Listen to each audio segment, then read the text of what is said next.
शाहूनगर परिते इथं आमदार पी.एन. पाटील विकास मंचच्या वतीनं स्पर्धा परीक्षा संधी आणि आव्हानं या विषयावर बोलताना महाराष्ट्र पोलीस क्रीडा विभागाचे माजी सहाय्यक संचालक बाजीराव कळंत्रे यांनी लोकसंख्येच्या तुलनेत नोकऱ्या कमी असल्या तरी स्पर्धा परीक्षांमध्ये अमाप संधी असल्याचं सांगितलं।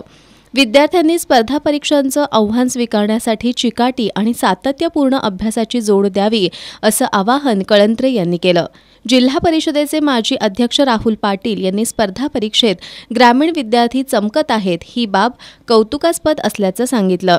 यावेळी भोगावती कारखान्याचे अध्यक्ष प्राध्यापक शिवाजीराव पाटील, मंचचे संस्थापक राजेंद्र पाटील, कारखान्याचे कार्यकारी संचालक संजय पाटील, सचिव उदय मोरे, जनसंपर्क अधिकारी राजेंद्र पाटील, विजय पाटील, भिकाजीराव चौगले, विजय पाटील कौलवकर, एम.टी. देसाई, संजय देसाई, सागर पाटील, विश्वास कवडे, अनिल आडके आदी उपस्थित होते।